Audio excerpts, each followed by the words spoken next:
はい、こんにちは。今回は Android ナビの交換をしようと思います。今 イオンオンの中華製ナビが取り付けてあるんですけど、購入してだいたい1年10ヶ月ぐらいで壊れてきました。アクセ電源を入れても全然タッチパネルも反応なしで五輪中です。買って取り付けて1年10ヶ月ぐらいでやっぱ耐久性が良くないです。それで今回購入したのが、こちらのエクストロンズというメーカーですね。これも中国製なんですけど、メーカーは香港なんですよね。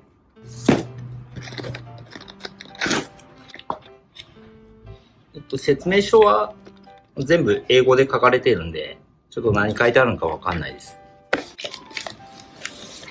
今回は画面は7インチにしました。裏はもう簡素なもんですよね。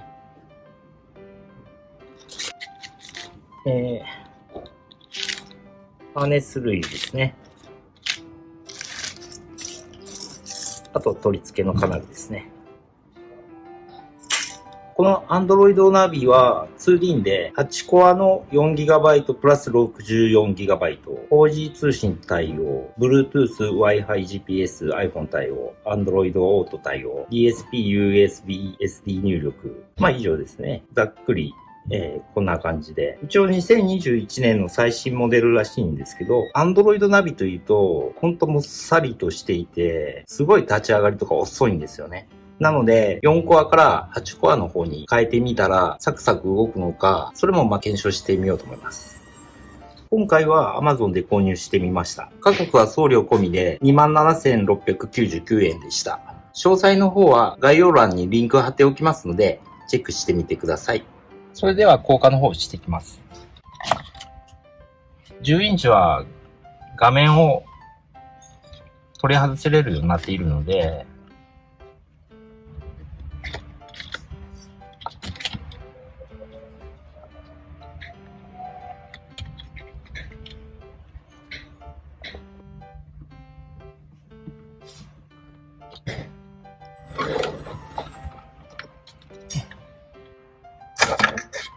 この10インチナビが故障した要因を考察してみますと、液晶画面の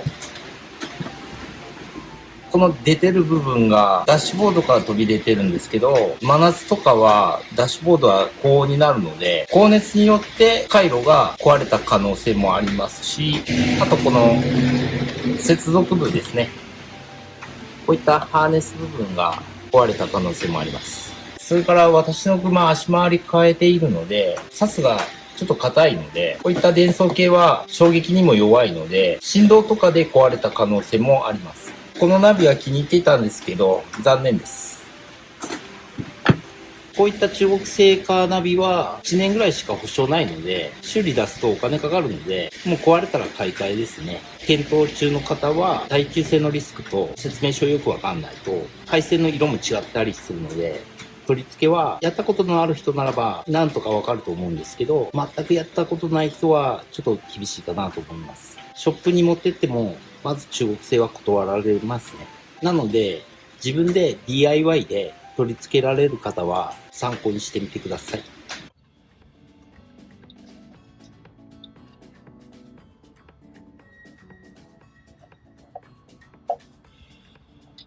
ナビ側の配線は、黄色はバッテリー電源、赤はアクセサリー電源、黒はグラウンドとスピーカー類の配線ですね。こっちの方にアンテナコントロールとかいろいろあります。で、こっちはもう配線が切れてるんでいいんですけど、こっちは配線切ってギボシつけていきます。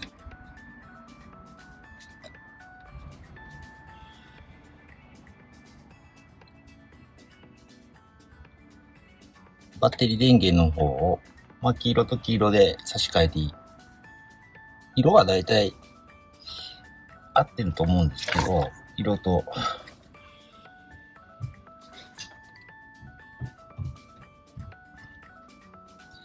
で、これでバッテリー電源の方を取りました。アクセ電源ですね。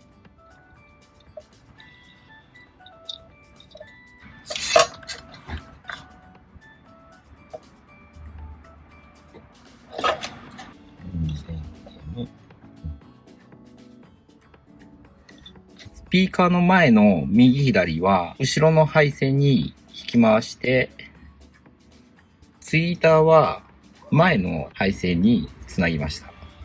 ナビやオーディオを交換したことのない人のためにざっくり説明しますと、バッテリー電源、アンテナコントロール、イルミ電源、アクセ電源、グラウンド、アース、走行中動画を見るためのブレーキのアース、Wi-Fi、GPS、SIM、あとスピーカーですね。このあたりを配線すれば動作します。それでオプションでバックカメラはカメラの映像入力とカメラの電源の方ですね、配線してあげて、私はサブウーハーをつけているので、ウーハーの出力端子接続ですね。それからステアリング操作付き車両は KEY っていう配線があるので、こちら接続しますね。私のはついてないんで、何も配線しませんけど、配線がちょっとごちゃごちゃしてますが、いらない配線が半分ぐらいあるので、ちょっとわかりづらいかもしれません。ナビメーカーや車メーカーによって配線の色が違うかもしれませんけど、まず何の配線かって書いてあるので、わかると思います。それでは戻していきます。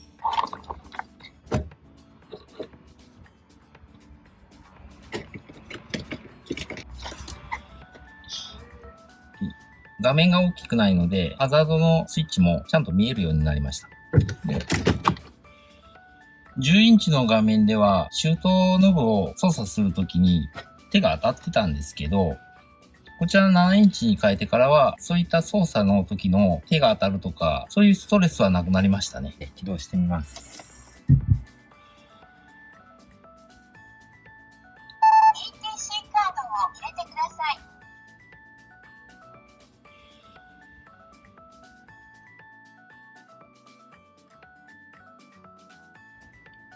8コアの割には起動が長いですね。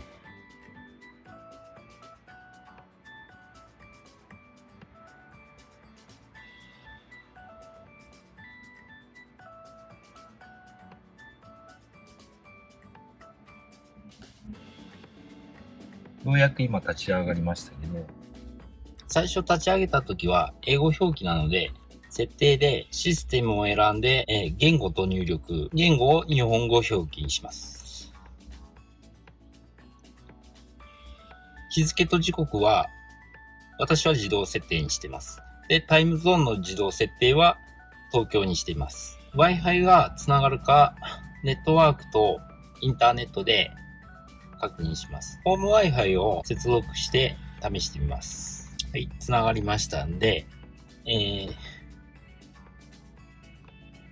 YouTube を開いて、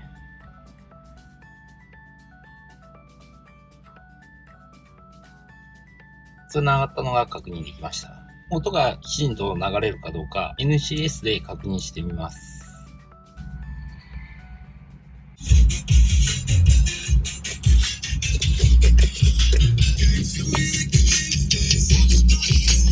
ツイーターもちゃんと音出てますね。ミッドの方のスピーカーもちゃんと音出てます。アンプの動作もちゃんと確認できました。ウーハーもちゃんと鳴ってます。音楽はこれで OK です。次にバックカメラが動作しているか確認します。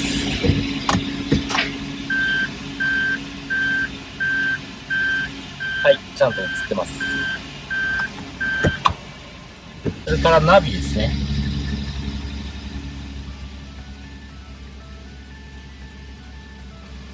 はい、ちゃんとナビも映りました。GPS ちゃんと拾ってます。Bluetooth とか、おいおい設定していこうと思います。Android ナビは基本アプリのインストールして使うもんなので、何もまだ入ってない状態なので、自分の気に入ったアプリを入れていこうと思います。この Android ナビなんですけど、オーディオにこだわる人はやめた方がいいですね。音質は悪いですね。はっきり言って。それこそ CD 音源かハイレゾ音源かじゃないといい音しないですね。イコライザーがあるんですけど、多少中高音域をいじれるんですが、いじってもあまりそれほど変わるかなっていう感じです。まあないよりはマシなんでしょうけど、前使っていた Android ナビはイオン音のナビでしたので、ちょっと古いので Wi-Fi も 3G でした。こちらのナビは 4G アンテナでしたので、ダウンロードの読み込みとかは少しは早いような気がします。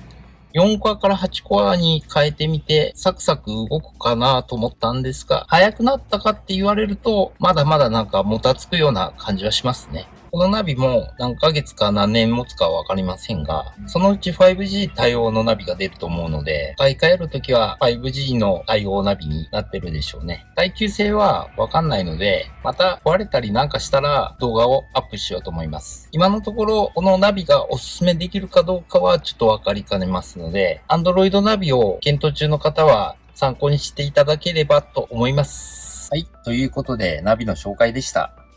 ご視聴ありがとうございました。